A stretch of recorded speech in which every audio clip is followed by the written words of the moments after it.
সাফ আন্ডার-20 চ্যাম্পিয়নশিপের গ্রুপ পর্বের শেষ ম্যাচে ভারতের বিপক্ষে 1-1 গোলে ড্র করে সেমিফাইনালে পৌঁছে গিয়েছে বাংলাদেশ।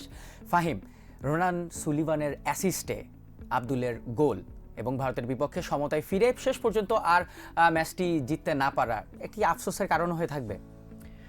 প্রথমত হচ্ছে বাংলাদেশ বেশ খানিকটা সময় বিপদে পড়েছিল মনে হচ্ছিল এবং সেখান থেকে উদ্ধার করলেন একটা ত্রাণকর্তা আপনি আসলে সুলিভানকে বলতেই পারেন, রোনাল্ড সুলিভানকে। আমরা দেখেছিলাম মোস্ট অফ দ্য কর্নার্স কিন্তু হচ্ছে আমাদের ফয়সাল ফাহিম তিনি হচ্ছে ফয়সাল নেওয়ার চেষ্টা করতেছিলেন, ম্যাক্সিমামগুলো তিনি নিয়েছিলেন এবং যখন সুলিভান নিলেন তিনি ফাহিমকে এমন একটা জায়গাতে বলটা দিলেন। স্পেশালি আমার কাছে স্পেশালি সেখানে ফাহিমেরও তারিফ যদি করি, সে কিন্তু হচ্ছে দুইজন ডিফেন্ডারের মাঝখানে অবস্থান করছিলেন, সে জায়গাটাকে ফাঁকাই রেখে দিয়েছিলেন। আমি বলবো যে একটা ইনডিরেক্ট একটা কানেকশন ছিল সুলিভানের সাথে, যে জায়গাটা ফাঁকা আছে তুমি ডেলিভার করো ওই জায়গায়। অ্যান্ড আপনি বলতে পারেন সেই জিনিসটা হয়তো ক্লিক করে গিয়েছে এবং সুলিভান জানে কিভাবে একদম পিন পয়েন্ট স্পটে বল দিতে হয়। আপনার এই কথার সাথে যদি তাল মিলে একটু কথা বলি, সুলিভান জানেন, রোনাল্ড জানেন, ফয়সাল কেন জানেন না? ফয়সাল কন্টিনিউয়াসলি অনেকগুলো ফ্রি কিক নিয়েছে, অনেকগুলো কর্নার করেছে, কিন্তু একটাও বাংলাদেশি প্লেয়ারদের পায়ে কিংবা মাথায় তিনি নিতে পারেননি। প্রতিবারই হয় ইন্ডিয়ান প্লেয়ারদের মাথায়, নাহলে ভারতের গোলকিপারের হাতে। আমার কাছে মনে হয় এটা স্কিলেরও একটা ব্যাপার রয়েছে। দেখেন সে যে জায়গাতে কন্টিনিউয়াসলি নিজেকে ডেভেলপ করার কাজ করে। ইনফ্যাক্ট আমি যদি হচ্ছে একটু পিছনের দিকে একটু হচ্ছে যাই, সেখানে হচ্ছে যে বার্সেলোনা একটা খেলোয়াড় ছিলেন, সেক্ষেত্রে মানে আমি সম্ভবত নামটা মনে করতে পারছি না, বাট সে মেসির সাথে ট্রেনিংয়ের একটা জিনিস বলছিলেন যে মেসি ফ্রি কিক নিচ্ছেন টার স্টেগানের মতো, সে যখন একদম টপ ফর্মে রয়েছে সেখানে সে কন্টিনিউয়াসলি একের পর এক ফ্রি কিক নিয়ে যাচ্ছেন, বলতে পারেন 98% সেখানে হচ্ছে জালে জড়াচ্ছে। ইনফ্যাক্ট অলমোস্ট দিনে হান্ড্রেডসের মতো ফ্রি কিক নিচ্ছেন। সো জিনিসটা হচ্ছে কি আপনি যতটা প্র্যাকটিস করবেন ততটা পারফেক্ট হবেন, ভুল শুধরাতে পারবেন। তো সুলিভান যে জায়গাতে খেলেন সে নিজেকে আসলে ওইভাবে প্রস্তুত করেছেন, কিংবা তাদের ফুটবলীয় কালচার। ইনফ্যাক্ট আমি যদি সাউথ এশিয়া থেকে বের হয়ে যাই, তাদের যে ফুটবলীয় কালচার অন্য যেসব জায়গায় তা কিন্তু আমাদের থেকে অনেক অ্যাডভান্সড এবং প্রতিটা ছোট ছোট ডিটেলস। ইনফ্যাক্ট আমরা ম্যাচেও আজকে দেখতেছিলাম, আপনি বাংলাদেশের কথা বলেন কিংবা ভারতের কথা বলেন, একটা পাস রিসিভ করলে 4 থেকে 5 হাত দূরে চলে যাচ্ছে বেশ কিছু ক্ষেত্রে। তো এটা কিন্তু যেটা বলছিলাম যে প্রতিবার সুলিভানকে কেন নিজে থেকেই কোনো ফ্রি কিক নিতে হচ্ছে, নিজে থেকে কেন কর্নার নিতে হচ্ছে, যেখানে তাকে সুযোগ করে দেওয়া হচ্ছে না। আমার কাছে মনে হয় এই জায়গায় হচ্ছে টিম যে সিনক্রোনাইজেশন, এই জায়গার একটা সমস্যা। এবং গত ম্যাচের একটা ভিডিওতে কিন্তু আমরা বলেছিলাম সবাই হিরো হওয়ার যে একটা প্রবণতা, সেখানে হয়তো সুলিভানও হয়তো মুখ বন্ধ করে দেখছিলেন, সবাই হিরো হওয়ার চেষ্টা করছে। যখন দেখছে যে কাজ হচ্ছে না তখন সে নিজেই আগ বাড়িয়ে আসলে বলটা নিয়ে কিছু একটা করে দেখাতে হলো। ইনফ্যাক্ট ফার্স্ট হাফের পরে যখন সেকেন্ড হাফে কিন্তু সুলিভান তেমন কোনো বলের সাপ্লাই পাচ্ছিল না। সেই কথাই বলছিলাম যে সেকেন্ড হাফে সুলিভানের পায়ে আপনি মানে কবে নাগাদ কখন নাগাদ গোল মানে বল দেখেছেন পায়ে সুলিভানকে বলটা দিয়েছে? সুলিভান আমার কাছে মনে হয়েছে যে মোমেন্টে সে শুধু প্রেস করে ডিপে ড্রপ করেছে, সে নিজে বল মানে নিয়ে কাউকে পাস করেছে কিংবা তখন পাস ব্যাক পেয়েছে, এছাড়া ফ্রন্ট লাইনে সে যখন ছিল ওই টাইমে সে পাস পাচ্ছিল না। এখন আপনি বলতে পারেন এই জায়গায় কয়েকটা জিনিস আছে, দুইটা জিনিসই বলতে হয়। প্রথমত হচ্ছে যে আমরা আসলে ওই লেভেলে খেলা ডেলিভার করতে পারিনি। আমি বলবো যে বাংলাদেশ আজকে তাদের ক্যাপাবিলিটিসের তুলনায় আন্ডার পারফর্ম করছে, এটা মাস্ট বলতে হবে। দ্বিতীয়ত আসলে বলবো যে বাংলাদেশ আসলে ক্লুলেস খেলাই খেলেছে, যেখানে মনে হয়েছে যে একটা গোল দিচ্ছি চেতনাতে আমরা হচ্ছে সবাই সেলিব্রেট করছি, বাট দ্য থিং ইজ মানে অর্গানাইজ ওয়েতে খেলার একটা ব্যাপার। আমি দেখতেছি এক পাশে স্পেস আছে, অন্য পাশে অনেক ক্রাউডেড, আমি সেখানে কুইকলি সুইচ করলেই পারি, বাট আমরা কিন্তু সেই জিনিসটা করতে পারিনি। সো ইনফ্যাক্ট এই যে সুলিভানের যে ব্যাপারটা, যখন দেখতেছে দল সাফার করতেছে, সেখান থেকে নিজের স্টেপ আপ করা যে হইছে, তোমরা যা করার করছো, ইটস মাই টাইম, সে সেটা করে দেখাইছে। রাইট, ডিফেন্স নিয়ে একটু কথা বলি।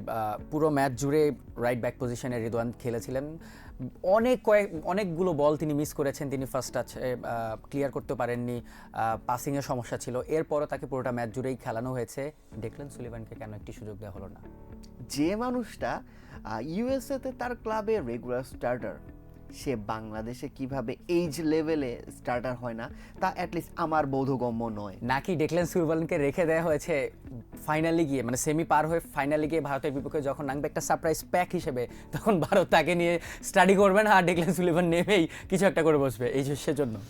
এখন এটা শুনতে খুব ভালো শোনালো, এর আগে আমরা সারপ্রাইজের সম্মুখীন হয়ে যাই কিনা সেটাও আসলে একটা প্রশ্ন থেকে যায়। বাট অ্যাগেন রিদওয়ানকে আমি যখন আগের এজ লেভেল খেলাগুলোতে আমি তাকে লেফট ব্যাকে দেখেছিলাম, একটা জিনিস লক্ষ্য করেছিলাম তার থেকে আর বর্তমান রিদওয়ানের ডিফারেন্স, সেটা হচ্ছে সে আগে ড্রিবল করে উপরে যেত, সে আসলে পেনিট্রেট করতো। বাট এই যে রাইট ব্যাকে আসার পর আমি রিদওয়ানকে না আমি না দেখতেছি সে ঠিকঠাক মতো পাস করতে পারতেছে না, তাকে ওভারল্যাপিংয়ে ভালো দেখতেছি। বেশ ছন্ন ছাড়া লাগছিল তার খেলার স্টাইল। এক্স্যাক্টলি, মানে কোনো একটা জিনিস তো ভালো করবে, আইদার সে হচ্ছে ওভারল্যাপ করতেছে না, সে হচ্ছে আইদার মিডে সে হচ্ছে সে সেখানে মিডফিল্ডারের সাথে কানেক্ট করবে অর 3 ম্যান ব্যাক ক্রিয়েট করতে হেল্প করবে। আমি না মানে কোনো জায়গাতে মানে একটা থাকে না আপনি এই জায়গা থেকে ভালো মনে হচ্ছে, রাইট ব্যাকে আমি কোনো পজিশনে তাকে ভালো দেখতেছি না। ইনফ্যাক্ট যেগুলো ক্রস দেওয়ার চেষ্টা করতেছিল গন্তব্যহীন ক্রস, আপনি বলতে পারেন যে এটা তো হয় অনেক ভালো খেলোয়াড়ের ক্ষেত্রেও ক্রস পয়েন্টে যায় না, ওটা কিন্তু আপনার কাছে টাইম আছে, আপনাকে কেউ প্রেস করতেছেন, আপনি টাইম নেন, আপনি আরেকটু দেখেন যে কোন জায়গায় দিলে আমার প্লেয়ারটা পাওয়ার সম্ভাবনা আছে। আপনি এত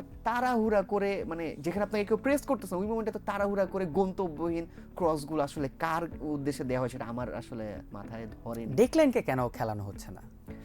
এক্ষেত্রে আমি বলবো যে এই যে এগেইন যে জিনিসটা আমি আপনারা সবাই বলি যে আমরা যে জিনিসটা বলতে চাই এবার বলতে চাইও না, যে জিনিসটা হচ্ছে সিন্ডিকেট ওয়ার্ডটা চলে আসে, জিনিসটা যেমন আপনি যেমন বলি যে সেটার কোনো প্রমাণ নেই, কিন্তু আবার প্রমাণ আছেও।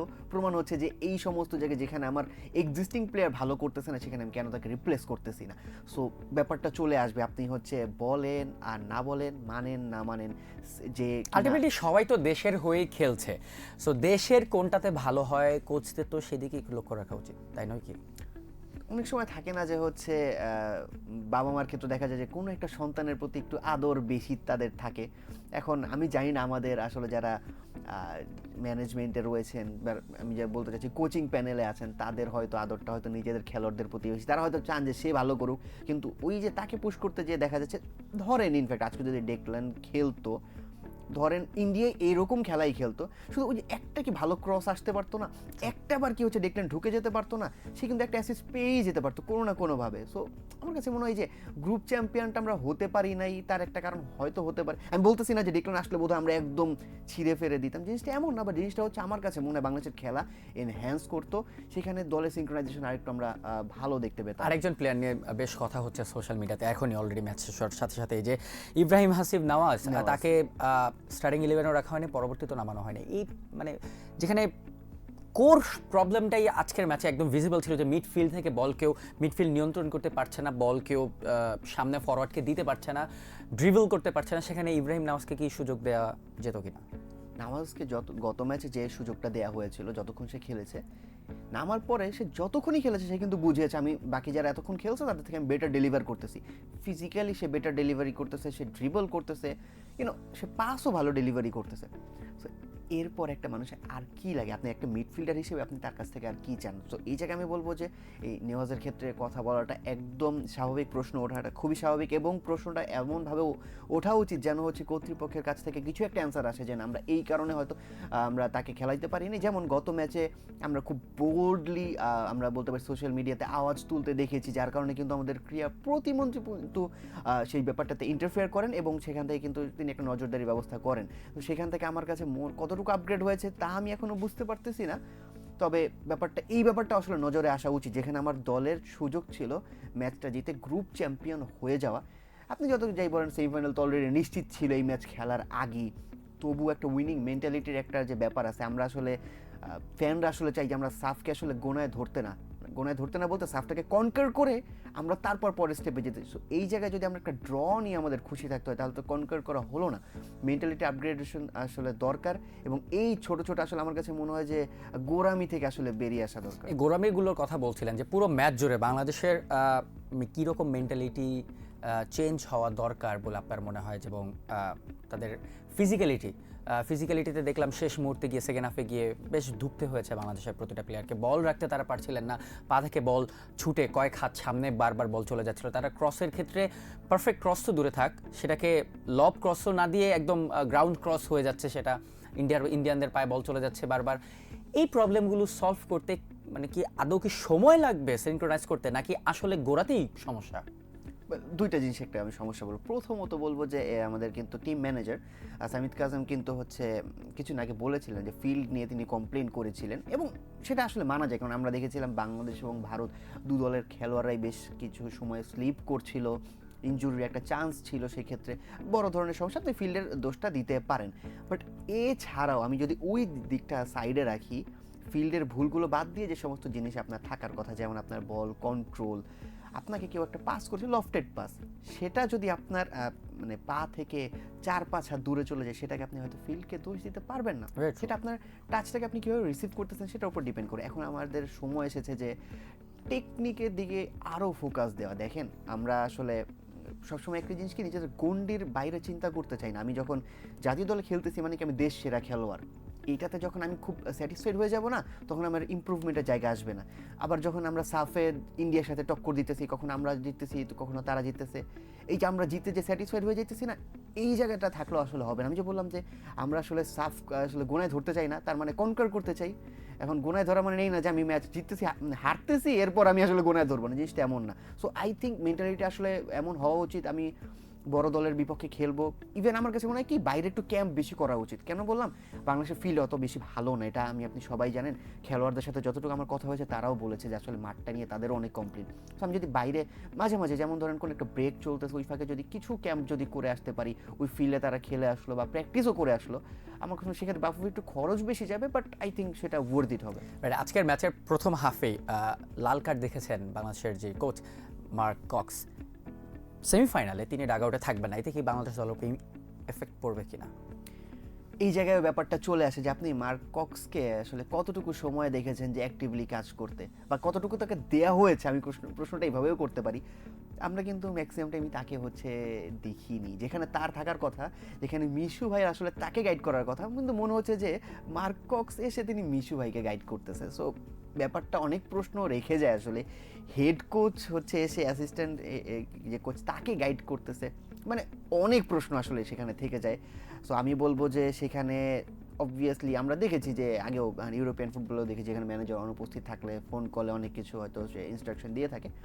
বাট যেভাবে আসলে মার্ক কক্সকে আমরা ইউজ করতেছি, আমার কাছে মনে হয় না যে বাংলাদেশের স্বাভাবিক প্ল্যানে কোনো ইফেক্ট পড়বে। বাট দ্য থিং ইজ, এইটাও বড় সমস্যা না, সমস্যা হচ্ছে টিমের ভিতরে সিনক্রোনাইজেশন। মার্ক কক্স উনি মানে দূরে থেকেও যে ইনস্ট্রাকশনটা দিবে সেটা ফলো করার যে মেন্টালিটি, আমার কাছে মনে ওইটা যদি থাকে, তিনি ডাগ আউটে না থাকলেও বাংলাদেশ কিছু একটা করতে পারবে। বাট মেন্টালিটিটা আমি মিসিং, এবং সেটা নিয়ে আমি অনেক আশাহত। রাইট, সেমিফাইনালে বাংলাদেশের প্রতিপক্ষ নেপাল, যারা গ্রুপ থেকে গ্রুপ চ্যাম্পিয়ন হয়েছেন, তারা ভুটানকে হারিয়েছে, শ্রীলঙ্কাকে হারিয়েছে এবং মালদ্বীপের সাথে ড্র করছে। নেপালের সাথে বাংলাদেশের সম্ভাবনা আপনি কীরকম দেখছেন, অনেস্টলি যদি জানতে চাই? সাউথ এশিয়া যদি আপনি কথা বলেন, আপনি তিনটা দলকে নিয়ে কথা বলতে হয়, ভারত, বাংলাদেশ এবং নেপাল। আপনি হয়তো বলতে পারেন যে 18 থেকে 20 রেঞ্জের মধ্যে এই তিন দলেরই হয়তো আপনি পারফরমেন্স দেখবেন। সেক্ষেত্রে ভারত ম্যাচটা আমাদের জন্য যেরকম হয়েছে, নেপাল ম্যাচটাও আমাদের জন্য সেরকম হতে পারে। সেরকম একটা মানসিক প্রস্তুতি নিয়েই যেতে হবে। ইনফ্যাক্ট ফর্মও একটা জিনিস ম্যাটার করে। নেপাল রিসেন্ট সময়ে যে ম্যাচগুলো খেলেছে সেখানে তারা ভালো পারফর্ম করেছে, এবং বললাম যে আপনি ভারতকে যে চোখে দেখেন, নেপালকে আপনার ওই চোখেই দেখতে হবে। ট্যাকটিক্যালি কী কী চেঞ্জ আনা যেতে পারে নেপালের বিপক্ষের ম্যাচে? প্রথমত সেই দুজনকে নিয়ে আমরা কথা বলে ফেলেছি, সেই দুজনকে আসলে আমি চাইবো যেন, মানে আসলে যদি এই দলকে নিয়ে ভালো কিছু করা উচিত হয়, তাহলে মানে ইচ্ছা থাকে, তাহলে এই দুজনকে ইনক্লুড করাটা মাস্ট। নেওয়াজ এবং ডেকলান সুলিভান, এই দুজনকে আসলে মানে নেওয়াজকে নিয়ে আমি মানুষ হয়তো একটু কম কথা বলে, সুলিভানদেরকে নিয়ে একটু বেশি কথা বলে। Nawaz is actually a talented midfielder, যার মধ্যে আপনি বলতে পারেন সে তো হাইটে এত বেশি না, বাট সে অ্যাটলিস্ট সাউথ এশিয়ার মিডফিল্ডারদের সাথে মানে ফিজিক্যালি ডমিনেট করার মতো সে ক্যাপাসিটি রাখে। অ্যান্ড তার মোটামুটি সেই সেন্সও আছে যে আমি স্পেসটাকে স্মেল করে স্পেসে বল ডেলিভারি করবো। সো আই থিঙ্ক মানে যদি বাংলাদেশ ভালো কিছু করতে চায়, এই দুজনকে ইনক্লুড করতে হবে। বাট তার মানে এই জিনিসটা আমি বোঝাতে চাচ্ছি না যে তারা আসলেই বাংলাদেশ মানে একদম জিতে যাবে। এক্সিকিউশনটা ইম্পর্টেন্ট, বাট ওই দুজন থাকলে এক্সিকিউশনটা তুলনামূলক সহজ হবে আমার মতে। থ্যাংক ইউ ফাহিম আমাদের সঙ্গে থাকার জন্য। ধন্যবাদ। গ্রুপ পর্বের বাধা পেরিয়ে বাংলাদেশ এখন খেলবে সেমিফাইনাল, যেখানে তাদের প্রতিপক্ষ নেপাল। নেপালের বিপক্ষে ম্যাচটি জিতে বাংলাদেশ কি ফাইনালে যেতে পারবে কিনা সেটি জানতে হলে অপেক্ষা করতে হবে ম্যাচ শেষ অবধি।